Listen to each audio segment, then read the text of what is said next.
Did that human just pet a Clathran death beast? The assembly room of the Galactic Council fell into stunned silence.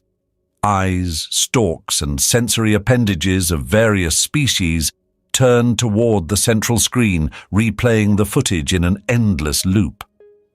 There it was, clear as the cosmos, a human standing casually before a Clathran death beast, scratching behind its nightmarish horns as if it were a domesticated pet.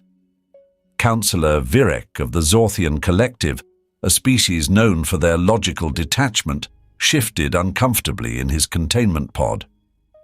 "This behavior defies all known survival instincts," he said, his voice modulating through the collective's translator.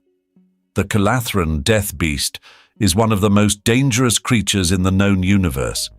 Its aggression is unmatched, and its venomous spines can penetrate even the toughest armor.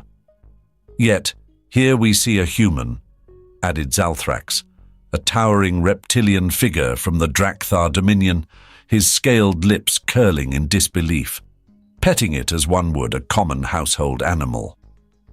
"Perhaps the footage is doctored," suggested another council member, the bioluminescent Kylaxian ambassador, her tendrils dimming in skepticism. "No, the footage is genuine," responded Admiral Garv, the human representative, with a bemused grin. "I can vouch for it. That human is one of our own. His name is Captain Jack Harper, a well-decorated explorer." Murmurs of disbelief and curiosity rippled through the assembly. The idea that humans, relatively new members of the Galactic Council, could exhibit such a bizarre and reckless behavior was beyond comprehension. Garv continued, leaning forward. "You see, humans have a unique way of interacting with other species and creatures. We have a talent for establishing unexpected bonds." A holographic image of Captain Harper materialized in the center of the room, a typical human with a rugged demeanor, his hand confidently resting on the massive head of the Clathran death beast. The creature, known for its ferocity, appeared surprisingly docile. "It started when Harper's crew landed on Culathra Prime," Garv explained. "Their mission was simple: reconnaissance and potential alliance. The Calathrans are formidable warriors, and their beasts are an extension of their culture's prowess. As soon as we landed," Harper's recorded voice narrated, the scene shifting to the harsh crimson landscapes of Clathra Prime, "we were surrounded by these enormous death beasts. My crew was on edge, weapons ready, but I had this gut feeling. I approached the nearest one, slowly, making sure not to show any signs of threat." The council members watched in rapt attention as the hologram displayed Harper's slow, deliberate movements towards the towering beast. The creature, all fangs and spines, regarded him with what could only be described as curiosity. "I remembered something my granddad told me back on Earth," Harper continued, his voice steady. "Animals can sense your intentions. If you're calm, they'll be calm. If you're friendly, they'll respond in kind. So, I took a deep breath and reached out." Harper's hand, trembling slightly, made contact with the beast's rough skin. The creature tensed, its spines rattling ominously, but Harper didn't pull away. Instead, he began to stroke it gently, his hand moving in soothing circles.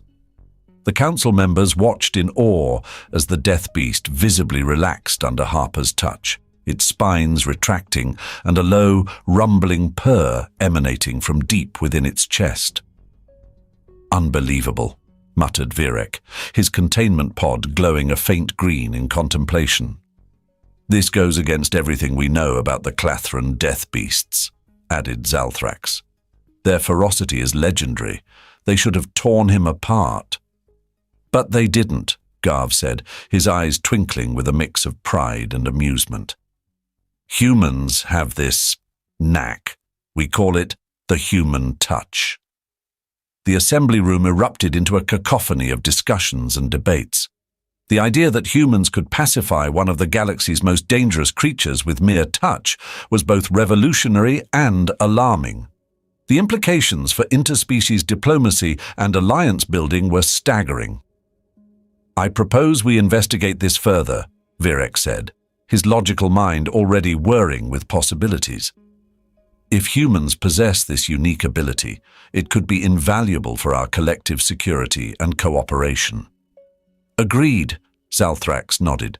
"We must understand this phenomenon. It could change the very fabric of our interactions with hostile species." Garv leaned back, satisfied with the Council's reaction. He knew this revelation was just the beginning.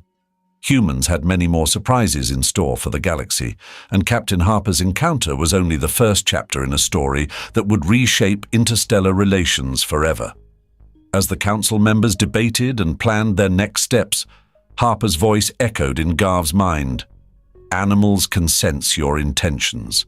If only the rest of the galaxy could understand the simple truth behind those words, the future might be brighter than any of them could imagine. The aftermath of the Galactic Council's meeting saw an unprecedented level of interest in human-Clathran interactions. Captain Jack Harper found himself at the center of a whirlwind of scientific curiosity and diplomatic intrigue. His initial encounter with the Clathran Death Beast had not only captivated the Galactic Council, but also sparked a series of investigations into the nature of human-animal interactions. Back on the Calathran homeworld, Harper and his crew were given a unique status as honorary members of the Calathran Society. This was a rare honor, granted only to those who had proven their bravery and earned the trust of the Clathrans.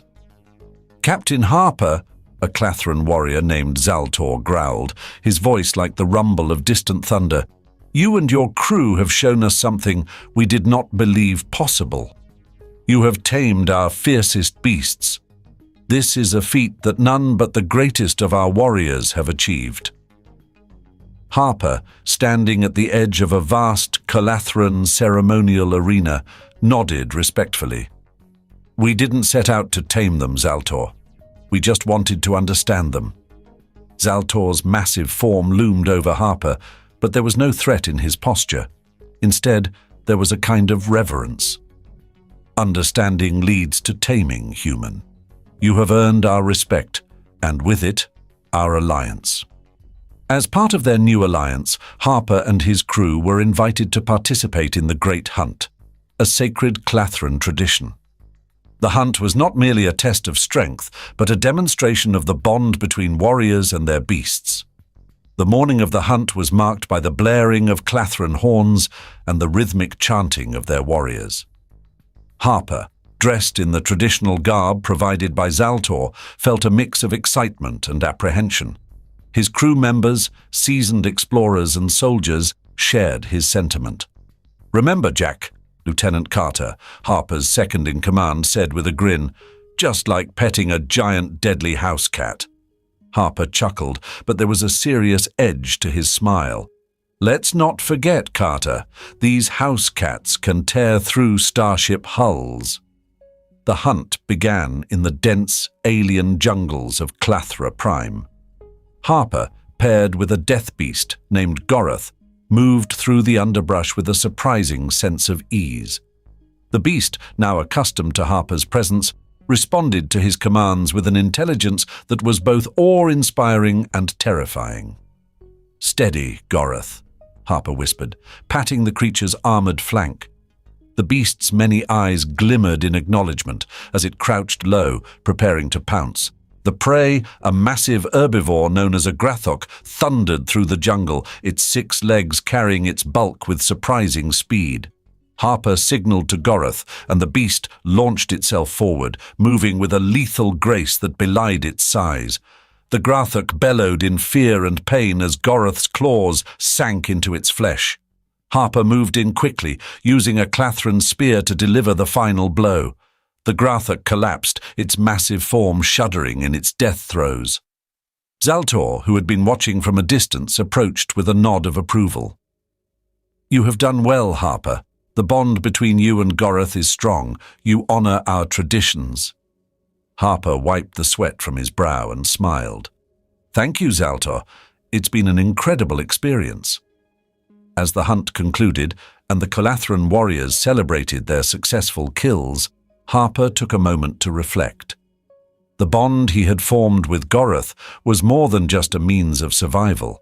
It was a testament to the potential for understanding and cooperation between vastly different species. News of the successful hunt spread quickly through the Galactic Council. The footage of Harper and Goroth working in perfect harmony was broadcasted across numerous star systems, further solidifying humanity's reputation as a unique and valuable member of the interstellar community. Back at the Galactic Council headquarters, a new committee was formed to study the implications of human-animal bonding. Scientists from various species collaborated to understand the underlying mechanisms that allowed humans to connect with such dangerous creatures. Dr. Velar, a renowned xenobiologist from the Arcturan Enclave, led the committee. His fascination with human behavior was evident as he interviewed Harper and his crew. "Captain, your ability to bond with the Calathran death beasts is unprecedented.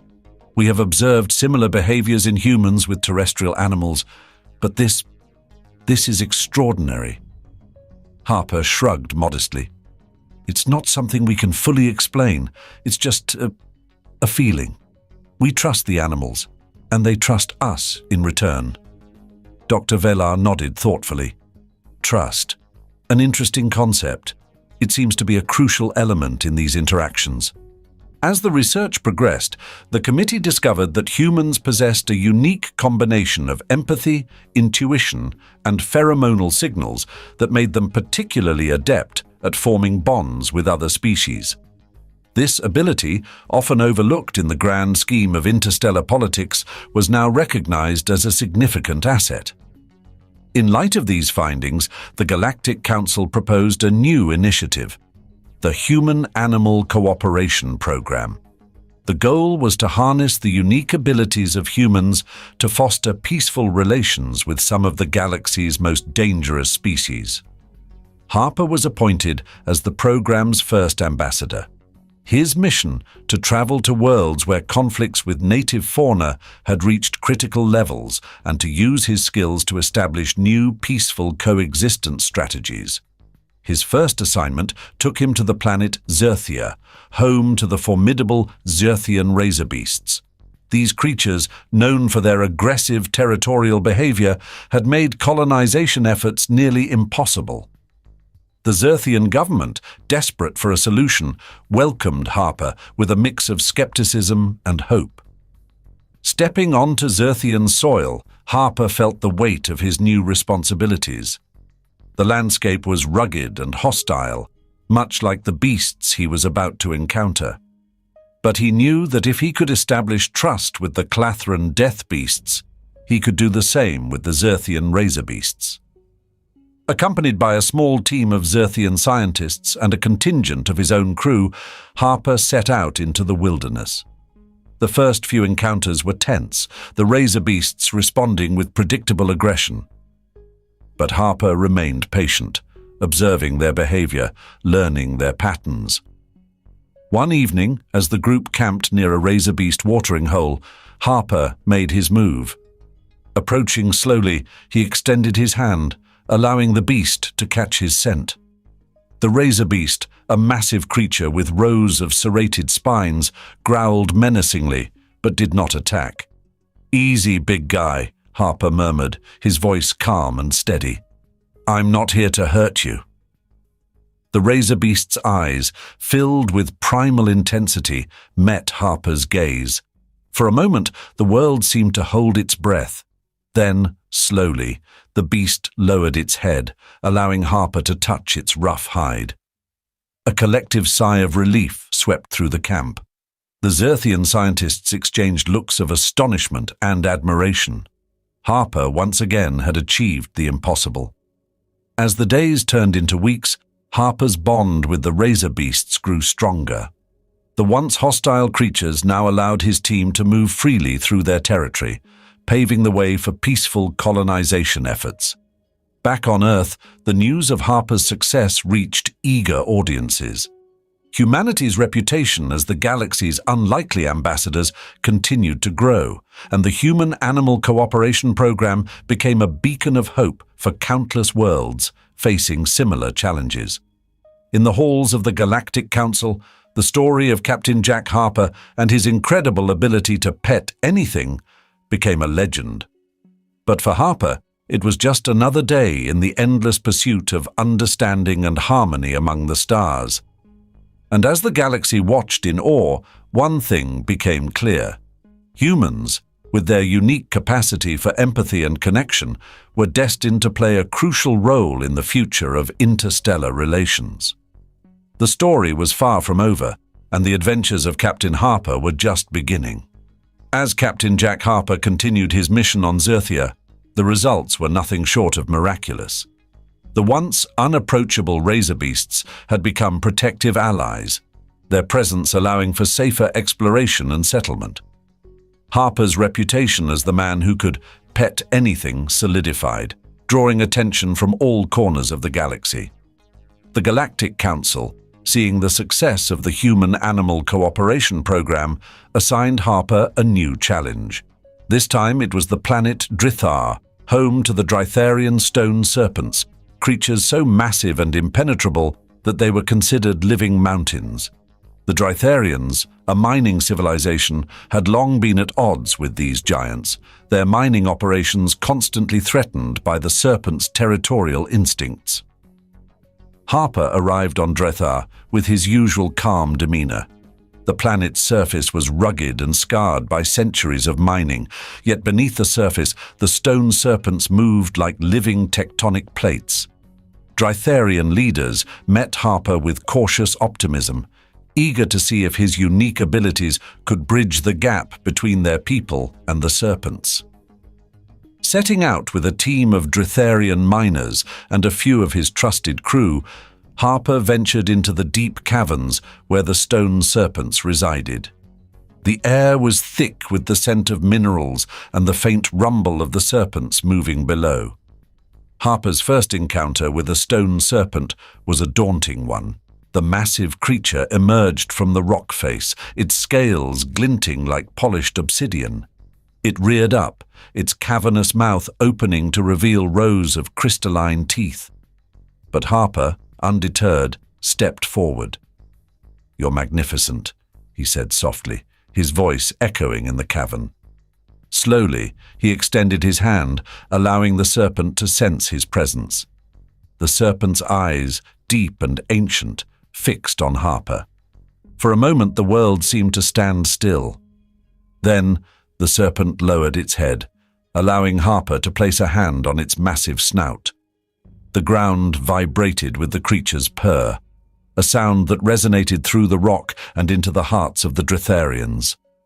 Word of Harper's success spread quickly. The Dritharian miners, inspired by his example, began to approach the stone serpents with new respect and understanding. The once adversarial relationship transformed into a cooperative one, with the serpents guiding miners to rich veins of minerals in exchange for protection of their nesting grounds. Back at the Galactic Council, Harper's achievements were celebrated as a turning point in interspecies relations. The Human-Animal Cooperation Program expanded, with humans being sent to worlds across the galaxy to mediate conflicts with native fauna. Harper's methodology became a template for training new ambassadors, emphasizing empathy, patience, and mutual respect. One evening, as Harper sat in his quarters aboard his ship, a message arrived from Admiral Garv. "Jack, the Council has one final mission for you.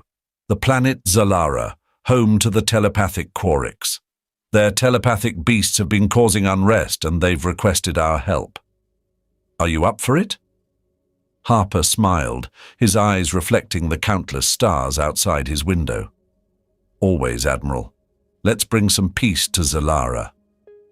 Zalara was unlike any planet Harper had visited. Its lush, iridescent forests were home to the Quarix, a telepathic species with a deep connection to their environment. The Quarix's telepathic beasts, while normally peaceful, had been driven to aggression by an unknown disturbance. Upon arrival, Harper was greeted by Quark's leaders who conveyed their thoughts directly into his mind. "We are grateful for your assistance, Captain Harper. Our beasts have been in distress, and we do not understand why." Harper, alongside a group of Quark's guides, ventured into the heart of the forest. The telepathic connection with the beasts was overwhelming at first, their emotions crashing into his mind like waves. But Harper focused, calming his thoughts and projecting a sense of peace. The telepathic beasts, majestic creatures with luminescent fur and antler-like protrusions, surrounded him. Harper reached out with both his hands and his mind, connecting with the lead beast. Images of distress, fear, and pain flooded his mind, revealing the source of their turmoil, a hidden facility beneath the forest, emitting a harmful frequency. "There's a facility underground," Harper relayed to the Quark's leaders. "We need to shut it down to bring peace to your beasts." A joint effort between Harper's team and the Quarks revealed an ancient alien device, long forgotten but recently reactivated by seismic activity. Shutting it down required delicate coordination and trust between the humans, Quarks, and their telepathic beasts. With the device deactivated, the forest returned to its serene state. The telepathic beasts, now calm, allowed the Quarks to resume their harmonious existence. Harper's success on Zalara marked the pinnacle of his career, demonstrating the profound impact of human empathy and connection. As Harper prepared to depart Zalara, the Quark's leaders conveyed their gratitude. "You have shown us the true strength of your kind, Captain Harper. Your ability to connect with others, to understand and heal, is a gift that will shape the future of our galaxy." Harper smiled, feeling a deep sense of fulfillment. "It's been an honor. Together, we've shown that understanding and respect can bridge any divide." Returning to Earth, Harper was welcomed as a hero. His work had transformed humanity's role in the galaxy, fostering peace and cooperation on a scale never before imagined. The Human-Animal Cooperation Program continued to thrive, with new ambassadors trained in Harper's methods, ready to bring harmony to worlds in need. In the annals of galactic history, Captain Jack Harper's legacy would be remembered as a testament to the power of empathy and the unique ability of humans to pet anything. His story, one of bravery, understanding, and connection, inspired countless others to seek out and cherish the bonds that unite all living beings across the stars.